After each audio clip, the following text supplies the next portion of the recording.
नमस्कार दोस्तों, मैं आपका दोस्त नवीन आज फिर आपके लिए नई कहानी लेकर आया हूँ। उम्मीद करता हूँ आपको अच्छी लगी। आज की कहानी का शीर्षक है युधिष्ठिर को पूर्ण आभास था कि कलयुग में क्या होगा। पांडवों का अज्ञातवास समाप्त होने के कुछ समय शेष रह गया था। पांचों पांडवों एवं द्रौपदी जंगल में छुपने का स्थान ढूंढ रहे थे। इधर शनिदेव को आकाश मंडल से पांडवों पर नजर पड़ी। शनिदेव के मन में विचार आया कि इन 5 बुद्धिमान कौन हैं, परीक्षा ली जाए। शनिदेव ने एक माया का महल बनाया। कई योजन दूरी पर इस महल के 4 कोने थे, पूर्व, पश्चिम, उत्तर और दक्षिण। अचानक भीम की नज़र इस महल पर पड़ी और वो आकर्षित हो गए। भीम युधिष्ठिर से बोला, भैया मुझे महल देखना है। भाई ने कहा, जाओ। भीम महल के द्वार पर पहुंचा। वहाँ शनिदेव दरबान के रूप में खड़े थे। भीम बोला, मुझे महल देखना है। शनिदेव ने कहा, महल की कुछ शर्त है। शर्त, महल के 4 कोने हैं, आप एक ही कोना देख सकते हैं। शर्त, महल में 2, महल में जो देखोगे उसकी सार संहिता व्याख्यान करोगे। शर्त 3, अगर व्याख्या नहीं कर सके तो कैद कर लिए जाओगे। भीम ने कहा, मैं स्वीकार करता हूँ, ऐसा ही होगा। और वह महल के पूर्व शोर की ओर गया। वहाँ जाकर उसने अद्भुत पंछी, पशु पक्षी और फूलों एवं फलों से लदे हुए वृक्षों का नज़ारा देखा। आगे जाकर देखता है कि 3 कुएं हैं, अगल बगल में छोटे कुएं और बीच में एक बड़ा कुआं। बीच वाला बड़े कुएं में पानी का उफान आता है और दोनों छोटे खाली हो जाते हैं। दोनों खाली कुओं में पानी भर देता है और फिर देर बाद दोनों छोटे कुएं भी। इस प्रक्रिया से भीम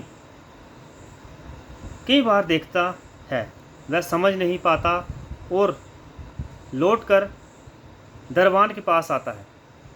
दरबान, क्या देखा आपने? भीम, महाशय मैंने पेड़ पौधे, पक्षी, पशु देखा। वो मैंने पहले कभी नहीं देखा था, जो अजीब था। एक बात समझ नहीं आई, छोटे कुएं पानी से भर जाते हैं, क्या बड़ा क्यों नहीं भर पाता, ये समझ नहीं आता। दूरबान, आप शर्त के अनुसार बंदी हो गए हैं और बंदी घर में बिठा दिया। उसको बंदी बना दिया और बंदी घर में बिठा दिया। अर्जुन आया, बोला, मुझे महल देखना है। दरबान ने शर्त बता दी और अर्जुन पश्चिम वाले शोर की तरफ चला गया। आगे जाकर अर्जुन देखता है, एक खेत में 2 फसल उग रही है। एक तरफ बाजरे की फसल, दूसरी तरफ मक्का की फसल। बाजरे के पौधे से मक्का निकल रहा है और मक्का के पौधे से बाजरी निकल रही है। अजीब लगा, कुछ समझ नहीं आया और वापस द्वार पर आ गया। दरबान ने पूछा, क्या देखा? अर्जुन बोला, महाशय सब कुछ देखा, पर बाजरा और मक्की की बात समझ नहीं आई। दरबान ने कहा, शर्त के अनुसार आप बंदी हैं। तो इस प्रकार अर्जुन को भी बंदी बना लिया गया। नकुल आया, बोला, मुझे महल देखना है। फिर वह उत्तर दिशा की ओर गया और वहाँ उसने देखा कि बहुत सारी सफ़ेद गायें हैं। जब उनको भूख लगती है तो वो छोटी बच्चियों को दूध पीती हैं। उसे कुछ समझ नहीं आया और द्वार पर आया। दरबान ने पूछा, क्या देखा?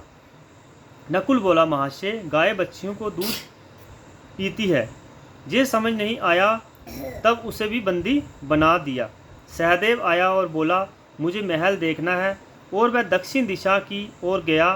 अंतिम कोना देखने के बाद क्या देखता है, वहाँ पर एक सोने की बड़ी शिला एक चांदी के सिक्के पर टिकी हुई, डगमग डोले पर गिरे नहीं, छूने पर भी वापिस द्वार पर आ जाए। और बोला, सोने की शिला की बात समझ में नहीं आई, तब वह बंदी हो गया। चारों भाई बहुत देर तक नहीं आए, तब युधिष्ठिर चिंता हुई। वह भी द्रौपदी सहित महल में गए, भाइयों के लिए पूछा। तब दरबान ने बताया कि शर्त अनुसार बंदी हैं, उन सबको बंदी बना दिया गया है। युधिष्ठिर बोला, भीम तुमने क्या देखा? भीम ने कुएं के बारे में बताया। तब युधिष्ठिर ने कहा, ये कलयुग में होने वाला है। एक बाप दो बेटों का पेट तो भर देगा, परंतु दो बेटे मिलकर एक बाप का पेट नहीं भर पाएंगे। भीम को छोड़ दिया। अर्जुन ने पूछा, तुमने क्या देखा? उसने फसल के बारे में बताया। युधिष्ठिर ने कहा, यह भी कलयुग में होने वाला है।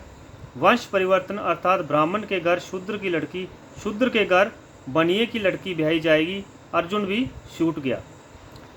तीसरा सवाल था, नकुल ने पूछा, तुमने क्या देखा? वह अपने गाय का वृतांत बताया।